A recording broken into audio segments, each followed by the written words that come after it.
Hello दोस्तों, नमस्कार। मैं हूं कबीर। मैं आप सभी का अपने स्ट्रीट स्टडी 24/7 चैनल की तरफ से सभी का दिल से बहुत बहुत स्वागत करता हूं। तो दोस्तों, इस वीडियो में हम बेसिकली जो पॉइंट डिस्कस करने जा रहे हैं वो है इंग्लिश सेक्शन। तो दोस्तों, हम इस वीडियो में बेसिकली इंग्लिश के जितने भी MCQs हैं, जो आपको पता है कि मोस्टली जो क्वेश्चन आपसे एग्जाम में पूछे जाते हैं एरर डिटेक्शन से रिलेटेड, तो हम वो डिस्कस करेंगे एज ए MCQ फॉर्म। तो जितने भी क्वेश्चंस होंगे वो हमारे MCQ की फॉर्म में होंगे।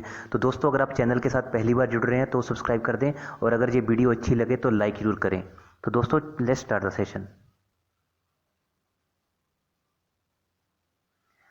तो फ्रेंड्स, बेसिकली क्या है, इस वीडियो में जो मैंने क्वेश्चंस हैं वो 4 पार्ट में डिवाइड कर रखे हैं, A B C D। तो आपको बताना है कि किस पार्ट में एरर है। तो सबसे पहले डिस्कस करते हैं क्वेश्चन नंबर 1।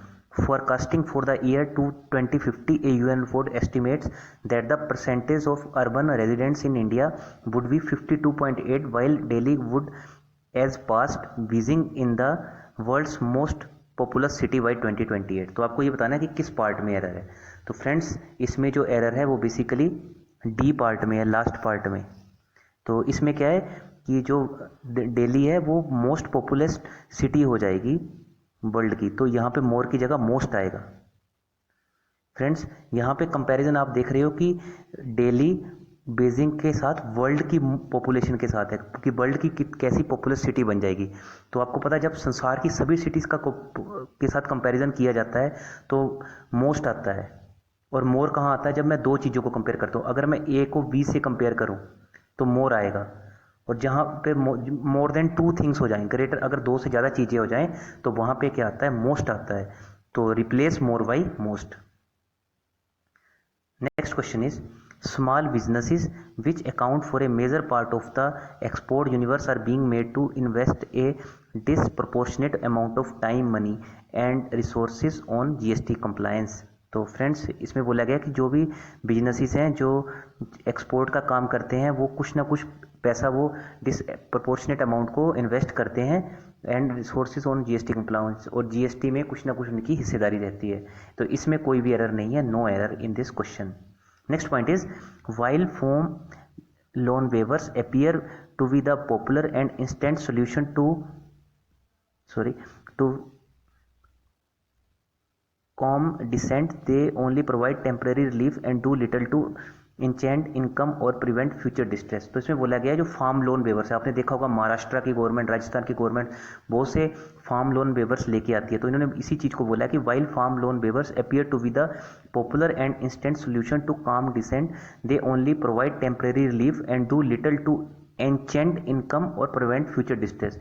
तो ये फार्म लेबर से जो फार्म लोन वेवर्स क्या क्या होता है? आपका कर्ज माफी, आपने सुना होगा, बहुत से न्यूज़पेपरों में लिखा होता है कर्ज माफी कर दी गवर्नमेंट ने किसानों की। तो जो कर्ज माफी से क्या होता है, बेसिकली काफ़ी आपके जो लोन होते हैं वो बैंक्स के माफ़ हो जाते हैं और आपको एक टेम्परेरी रिलीफ मिलता है। So do little to enchant income, जी इंचेंट नहीं आएगा, यहाँ पे आएगा इन्हांस इनकम। अब आपका कुछ लोड कम हो गया आपके दिमाग से, आपको पता चलेगा कि हाँ, मुझे बैंक का पैसा नहीं देना है या कुछ अमाउंट ही पे करना है। तो इससे क्या होगा, आपकी इनकम इन्हांस होएगी, बढ़ेगी, और आपका जो फ्यूचर डिस्ट्रेस है वो भी कम होगा। क्योंकि अब आप सपोज करो आपको बैंक को 2 लाख देना था, अब 2 लाख में से आपको गवर्नमेंट ने 1 लाख माफ़ कर दिया। अब आपको क्या सिर्फ 1 लाख ही देना है गवर्नमेंट को। अब 1 लाख देना है बैंक को, तो आप क्या करोगे? ज़्यादा इनकम बचा पाओगे, ज़्यादा सेविंग कर पाओगे। तो वही चीज़ बोलिए, तो इंचेंट की जगह आएगा यहाँ पे enhance. Next question is, the time has come for policymakers in India to understand the damage which is caused as a result of a vast gap in perception and reality। तो आपको इसमें बताना है कि किस क्वेश्चन में error है। तो फ्रेंड्स, यहाँ पे देख रहे हो द टाइम हैज़ कम, ये प्रेजेंट परफेक्ट की बात कर रहा है। तो इसमें क्या बोला है? Time has come for policy makers in India to understand the damage which is caused. तो विच इज़ कोज्ड नहीं आएगा, यहाँ पे आएगा which has been caused as a result of, क्योंकि ये जब प्रेजेंट परफेक्ट की बात कर रहा है और यहाँ पे प्रेजेंट इंडेफिनिट यूज़ कर रहा है, तो ये गलत हो जाएगा। तो इसमें एरर है वो सी में है, यहाँ पे आएगा इसकी जगह has been. So next question is, if judges are allowed to easily depart from precedents, citizens might find themselves in an impossible solution where the statements of law remains prone to the constant vagaries of human interpretation। तो आपको बताना था कि इसमें किस point में error है। तो यहाँ पे फ्रेंड्स क्या होगा, इफ़ जजेस are allowed to easily depart from precedence, precedence नहीं आएगा, यहाँ पे आएगा प्रेसिडेंट, प्रेसिडेंट मतलब अर्लियर एक्शन, जो भी जजेस के अर्लियर एक्शन होते हैं, तो प्रेसिडेंस को रिमूव करना आपको प्रेसिडेंट से, और इसके स्पेलिंग है PRECEDENT। So friends next question पे मूव करने से पहले फ्रेंड्स मैं आपको बोलना चाहूँगा कि अगर अभी तक आपने चैनल को सब्सक्राइब नहीं किया तो सब्सक्राइब कर दिए। और फ्रेंड्स ये वाला जो वीडियो है, ये जितने भी आपकी IBPS PO, IBPS क्लरिकल, इसके अलावा SSC CGL, SSC CHSL और भी जो दुनिया भर में जो भी हिमाचल प्रदेश या फिर पंजाब या हरियाणा, जहाँ जो भी आप जिस भी स्टेट से आप बिलोंग करते हो, जहाँ पे भी ये इंग्लिश सेक्शन पूछा जाता है, लाइक आपके स्टेट PCS में, आप उत्तर प्रदेश से आप तो आपके उत्तर प्रदेश PCS में, क्योंकि अब उत्तर प्रदेश PCS का भी सिलेबस क्या हो गया, IAS लेवल का हो गया, तो सब में अब एक जगह ही एक जैसा ही सिलेबस फॉलो किया जाता है। तो आप देखेंगे English section most important section है, और एरर डिडक्शन आपसे 101% पूछे जाएंगे। और SSC को छोड़ के बैंक PO और बैंक क्लरिकल, ये तो इतने भर भर के क्वेश्चन पूछता है, और इसके अलावा RBI ग्रेड भी, ये तो इतने भर के क्वेश्चन पूछता है एरर डिटेक्शन से रिलेटेड। आप कभी भी पुराने पेपर उठा के देख लेना, आपको बहुत हेल्प मिलेगी। और अगर आप इस वीडियो को देखेंगे तो आपको डेफिनेटली बहुत हेल्प मिलेगी, आप इजीली बहुत से क्वेश्चंस को इजीली अटेम्प्ट कर पाएंगे। तो नेक्स्ट क्वेश्चन डिस्कस कर लेते हैं। स्लगिश रूरल वेजेस एंड सब normal performance of the sector refer subdued non farm rural activities and income. तो फ्रेंड्स आपने सुना होगा कि सेक्टर की यहाँ पे sluggish rural wages and the sub normal performance of the sector refers subdued. Refers के साथ क्या आता है, रेफर के साथ हमेशा टू यूज होता है, जैसे प्रेफर टू, सुपीरियर टू, वैसे रेफर के साथ ये टू मिसिंग था, तो आपको रेफर के साथ टू यूज करना है। preposition है refer to।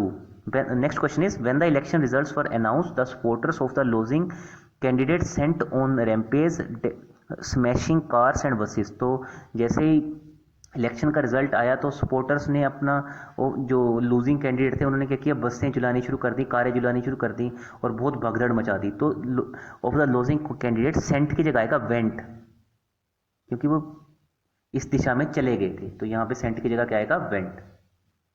तो फ्रेंड्स हम अगर अभी तक भी आपने हमें इंस्टाग्राम पे फॉलो नहीं किया है, आप जाएं इंस्टाग्राम में सर्च करें स्ट्रीट स्टडी 247, वहाँ पे आप हमें ये लोगो देख के फॉलो कर सकते हैं। इसके अलावा आपको इस वीडियो की PDF भी मिल जाएगी टेलीग्राम चैनल पे। टेलीग्राम पे चैनल पे जाएं, सर्च कीजिए @स्ट्रीट स्टडी, वहाँ पे आपको इस वीडियो का PDF मैं प्रोवाइड करवा दूंगा। Next question is he has relinquished all control by the family business to his daughter। तो उसने क्या किया, relinquished मतलब त्याग दिया, तो किसको दे दिया अब उसने, पर्सन की बात हो रही है, उसने खुद से कंट्रोल लेके जो उसका बिजनेस था वो अपनी पुत्री को दे दिया। तो he has relinquished all of control, Y की जगह क्या आएगा, over. So he has relinquished all control over the family business, क्योंकि फैमिली बिजनेस के ऊपर जो कंट्रोल था वो अब उसकी पुत्री को चला गया है, तो Y has to be replaced by over. तो फ्रेंड्स ये मोस्ट इंपॉर्टेंट क्वेश्चन है जो मैं आपसे डिस्कस कर रहा हूँ, बहुत से एग्जाम में ये एज इट इज पूछे जा चुके हैं। Next question is he was filled with remorse against kicking his sun out of the house. तो उसे बहुत ज़्यादा आत्मग्लानि हुई, डीप रिग्रेट हुआ। रिमोर्स क्या होता है, डीप रिग्रेट, आत्मग्लानि होना, या फिर और guilt for a wrong committed. तो he has filled with remorse against kicking his son, तो अगेंस्ट की जगह क्या आएगा, आफ्टर, मतलब कि उसे बहुत दुख हुआ, बहुत आत्मग्लानि हुई, जैसे उसने अपने पुत्र को किक मार के बाहर निकाल दिया। तो फ्रेंड्स विद रिमोस्ट अगेंस्ट की जगह क्या आएगा, after. Next question is a person tends to perform a task more enthusiastically if that works affords more than satisfaction than the other work. तो मतलब कि अगर एक person tends to perform a task more, अगर कोई person बहुत enthusiastically मतलब कि बहुत ज़्यादा परिश्रम से, बहुत ज़्यादा मन लगा के कोई काम करता है, if that work affords more than satisfaction, तो यहाँ पे क्या आएगा, if that work affords more than satisfaction. तो यहाँ पे आपको क्या करना है, देन को रिमूव करना है, if that work affords more satisfaction than the other work. तो फ्रेंड्स आपको पता है वर्क होता है काम, और मैं अगर पूछूं वर्क्स वर्ड यूज हो रहा है, तो वर्क्स क्या होता है, वर्क्स होते हैं बेजिस, जो आपको तनख्वाह मिलती है उसको कहते हैं works. So next question is after the incident they try to identify the victim but the bodies were too mangled to be found. तो after the accident they try to identify the victim but the bodies were too mangled to be found. Friends found कब use करते हैं, जब हमें किसी चीज को ढूंढना होता है। अब क्या हुआ, एक्सीडेंट हुआ, अब बॉडीज तो सामने ही पड़ी हैं, अब क्या होता है, आपने देखा होगा कभी कभी एक्सीडेंट होता है, कुछ लाशें जल जाती हैं, जब कुछ बॉडी जल जाती हैं, तो उसकी कंडीशन में क्या होता है, हमें किसी चीज़ को पहचानना मुश्किल होता है, रिकॉग्नाइज करना मुश्किल होता है। तो आपको फाउंड को रिमूव करना है रिकॉग्नाइज से। क्योंकि मिल तो चुकी हैं, आपके सामने पड़ी हैं, बट आप उसको पहचान नहीं पा रहे हो, तो found to be replaced by recognised. So last question of the video is, a trip to Shimla gave us the much needed respite from us continual hard work। तो फ्रेंड्स यहाँ पे आपको क्या कह रहा है, जैसे कि हमने शिमला का ट्रिप किया क्योंकि हमें बहुत ज़्यादा उस ट्रिप की ज़रूरत थी, तो उससे हमें बहुत ज़्यादा रेस्ट मिली, रिस्पाइट मतलब रेस्ट या शांति, बिकॉज हम कंटिन्यूस वर्क से तंग आ चुके थे। तो यहाँ पे फ्रेंड्स रिस्पाइट यूज़ हुआ है। तो फ्रेंड्स एक आपको ये भी याद रखना, ये रिस्पाइट वर्ड किस में यूज़ होता है, ये हमारे प्रेसिडेंट की जो पार्डनिंग पावर है उसमें भी यूज़ होता है, क्योंकि प्रेसिडेंट के पास डिफरेंट पार्डनिंग पावर होती है, जैसे पार्डन करना, रिस्पाइट करना, ये सब उसी का ही पार्ट है। तो फ्रेंड्स यहाँ पे रिस्पाइट फ्रॉम अस की जगह आएगा रिस्पाइट फ्रॉम अवर, मतलब कि respite from our continual hard work. Us continual hard work नहीं होता है, हमारा होता है। तो फ्रेंड्स हमारे के लिए क्या वर्ड यूज़ करेंगे, आर यूज़ होगा यहाँ पे। तो ये चीज़ें आपको ध्यान रखनी है। A trip to Shimla gave us the much needed respite from our use होगा कॉन्टिन्यूअल हार्डवर्क। सो फ्रेंड्स ये मैंने एक आपके लिए डेडिकेटेड जो वीडियो बनाई है वो आप जरूर देखें, इस वीडियो को आप शुरू से लेकर एंड तक जरूर देखें। और फ्रेंड्स जो मेरा दूसरा वीडियो है जो इंग्लिश एरर के ऊपर मैंने पहले ही बना रखा है, वो आप आई बटन पे क्लिक करके भी देख सकते हैं। मैं आई बटन अराउंड 5 मिनट के अराउंड डाल दूंगा, जैसी वीडियो का 5 मिनट के बाद ये वीडियो चलेगी तो आप वहाँ पे आई बटन पे क्लिक करके मेरी पुरानी वाली वीडियो को भी देख सकते हैं। So thank you friends, keep loving us, keep supporting us. अगर आप मुझे कुछ बताना चाहते हैं या कुछ सलाह देना चाहते हैं कि वीडियो कैसी लगी, या फिर इस क्वेश्चन में किसी क्वेश्चन में प्रॉब्लम, तो जरूर बताएं।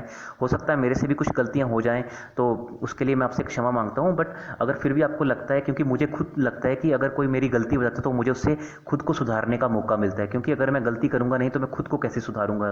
तो फ्रेंड्स क्योंकि विद्या तो ऐसा धन है, सरस्वती तो ऐसा धन है, आप जितना खर्चोगे उतना बढ़ेगा ही, क्योंकि सरस्वती ही मात्र एक ऐसा धन है। तो अगर आपको मेरे किसी क्वेश्चन में डाउट हो या फिर आपको लगा कि मैंने गलत एक्सप्लेन किया है, तो आप मुझे कमेंट करके जरूर बताना, मैं उस चीज़ को सुधारने की 101% कोशिश करूंगा, क्योंकि मैं खुद अपने आप को अभी भी एक स्टूडेंट ही मानता हूं, क्योंकि जब ऑक्सफोर्ड यूनिवर्सिटी के टीचर्स खुद